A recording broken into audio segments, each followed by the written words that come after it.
రాజశేఖర రెడ్డి గారు సీఎం అయినప్పుడు అప్పటికే మీకు విభేదాలు ఉన్నాయంటే మిమ్మల్ని వ్యక్తిగతంగా ఇబ్బంది పెట్టడానికి ఏమన్నా ప్రయత్నించారంటారా? కాదు, నేను తెలుగుదేశం విభేదాలు ఏముంది, కాంగ్రెస్ పార్టీ టీడీపీలో ఉన్నా కూడా కాంగ్రెస్ పార్టీలో ఉన్న విభేదాలు టీడీపీలో ఉన్నారు కానీ ఏదన్నా కాదు అక్కడ రాజకీయమైన పరిస్థితులు ఉంటాయి.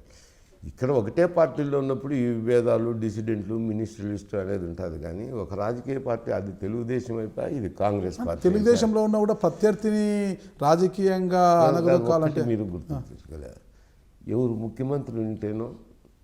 ఇప్పుడు మీరు ఒకటి ఆలోచన చేయడం లేదు రాజకీయ పరిణామాల్లో.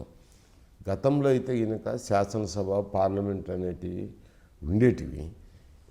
ఈ శాసనసభలో రిలివెన్స్ పోయింది, అధికార యంత్రాంగం రిలివెన్స్ పోయింది. అంతా ఏది ముఖ్యమంత్రి గారు అనుకుంటే అదే కార్యక్రమం అమలు చేయటం అయిపోయింది. అంటే ఒక రకమైన ప్రజాస్వామ్యం ముసుగులో అథారిటేరియన్ పరిపాలనలు ఉన్నాయి. అది ఈ రాష్ట్రంలోనే ఒకటే కాదు, తెలంగాణలోనే కాదు, మొత్తం కాశ్మీర్ నుంచి కన్యాకుమారి వరకు ఉన్న అన్ని రాష్ట్రాల్లోనూ అదే పరిస్థితి. రాష్ట్రాలు ఎవరైతే పరిపాలించుతున్నారో అది ఒక అథారిటేరియన్ పరిపాలన కిందికి వచ్చినాయి. సరే, కనీసం ఢిల్లీలో అయినా కానీ కొంత ప్రజాస్వామ్యయుతంగా ఉండే.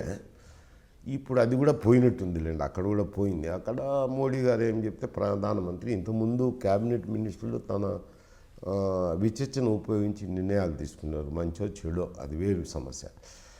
కానీ ఇప్పుడు అన్ని పిఎంఓకి పోయి రావాల్సింది ఉంది.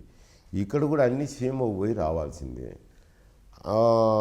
సీఎంఓలు కానీ పిఎంఓలు కానీ తమకు ఇష్టమైన అధికారులను కొందరిని పెట్టుకుంటున్నారు. వాళ్ళు సెక్రటరీ చెప్తే ఆ ఫైల్లే మూవ్ అవుతాయి కానీ వేరే ఫైళ్ళు రొటీన్గా మూవ్ అవ్వడం లేదు. అంటే శాసనసభకు వచ్చేసరికి ఏదో మెజారిటీ ఉంది, అదొక గోల్ అయిపోయింది శాసనసభలో. అన్ని చోట్ల, ఒక చోట అని కాదు. ఇంకా అధికార యంత్రాంగం అని అంటే కనుక ముఖ్యమంత్రి ఏం చెప్తే అది ఆదేశాలు, డిక్టేషన్ అంతే.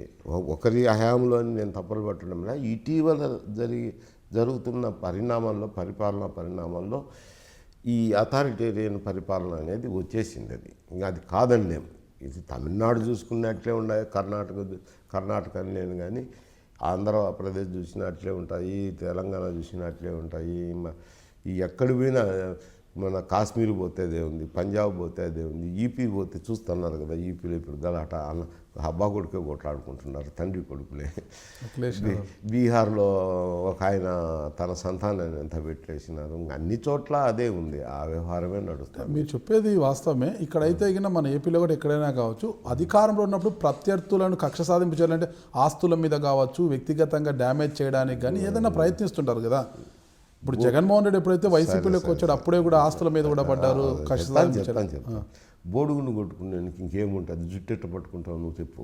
నువ్వు జుట్టు పట్టుకోవాలనే పట్టుకో, బోడుగుండెలో ఏం జుట్టు పట్టుకుంటావు? మా దగ్గర ఏమున్నాయి? మేము పెద్ద ఆస్తు వ్యాపారాలు ఉంటే కనుక ముఖ్యమంత్రులు జోక్యము, అక్కసులు, అభిప్రాయాలు ఉంటాయి.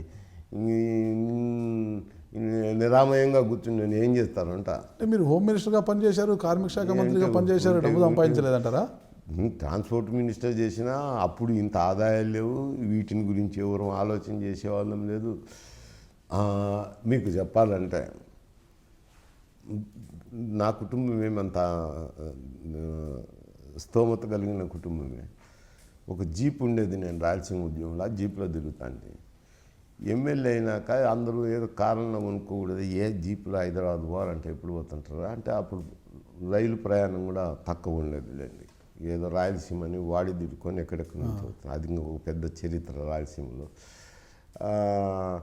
వచ్చేటప్పుడు గవర్నమెంట్ లోన్ ఇచ్చారు, ఏదో అంబాసిడర్ కారు అప్పుడు అంతే కదా ఉండేది, అదే పెద్ద కారు. అంబాసిడర్ ఫియటే. ఆ అంబాసిడర్ నేను 1 లక్ష పెట్టి ఏదో కొనుక్కున్నాను. తీసుకున్న తర్వాత కనపడిన పిలిచి మాకు ప్రభుత్వం 1 లక్ష ఇచ్చింది, నేను 1 లక్ష పెట్టి కారు కొనుక్కున్నాయని. మళ్ళీ ఈయన ఎమ్మెల్యే తన కారు కొన్నారని అనుకుంటారని. ప్రభుత్వం 1 లక్ష ఇచ్చింది, అప్పు, వడ్డీ లేని అప్పులే అని ఉన్నది చెప్పేసినాము. నేను 1 లక్ష పెట్టి కారు కొనుక్కున్నాను అని ఏమనుకుంటారని. ఇప్పుడు బిఎండబ్ల్యూలు, బెంజ్ కార్లలో తిరుగుతున్నారు ఎమ్మెల్యేలు. నేనేం చెప్పమంటావు దానికి? ఇప్పుడు నీకు చెప్పాను కదా, ఒకటి 50 కోట్ల ఆదాయం ఎక్కడ, 70,000 కోట్లు, 1,30,000 కోట్ల ఆదాయం ఎక్కడ? ఇప్పుడు ఆదాయం వనరులు ఉన్నాయి, తినేదానికి అవకాశం ఉంది, చేపెట్టి తీసుకునేదానికి. అప్పుడు ఎంత ఉండేది, మేమున్నప్పుడు అంతా 3,000 కోట్లేమో అనుకుంటాను రెవెన్యూ. ఏముంటుంది, జీతభత్యాలు పోను, మిగిలినది ఆడో ఈడో చిన్న కార్యక్రమాలు చేసుకుని. నేను ఒక మంత్రిగా ఉంటూ ఒక 20 లక్షలకు ఒక రోడ్డు వేయించాల్సింది వచ్చింది, కొండ కొట్టి వేయించాల్సింది వచ్చింది. ఇప్పుడైతే ఒక 10 కోట్లు అవుతుంది అనుకోండి, అప్పుడు 20 లక్షలు వేయించినాం. అది చాలా పెద్ద వర్క్ అనుకున్నాం. ఇంకా అటువంటిప్పుడు ఆదాయాలు ఉంటాయి. అప్పటి ధరలతో పోల్చుకుంటే ఇప్పుడు ధరలతో సమానమైన ఏమొచ్చదులే కానీ ఏమి రాదు.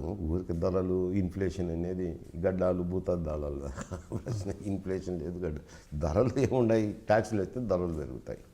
అంటే మళ్ళీ మొత్తం మీద చూసుకుంటే మీరు వైసీపీ నుంచి బయటికి రావడానికి దారి తీసిన కారణాలు ఏమంటారు? అతని క్యారెక్టర్ అంతే, నచ్చక వచ్చేసినాను అంతే. అంటే మీ మాట వినడం లేదని, లేకపోతే ఇతర నా మాట ఎవరు, నేను ఇంతవరకు చాలామంది 2-3 ముఖ్యమంత్రుల దగ్గర ఉన్నాను, తెలుగుదేశంలో ఆయన దగ్గర ఉన్నాను. ఎప్పుడు నేను వినాలని ఎప్పుడు ఒత్తిడి చేయను, పెట్టను. సలహాదారుడు అంటే సలహా చెప్పేటంత వరకే కానీ ముందే చెప్పాను కదా, అదేదో విచక్షణ చేసుకొని వాళ్ళు నిర్ణయాలు తీసుకోవాలి.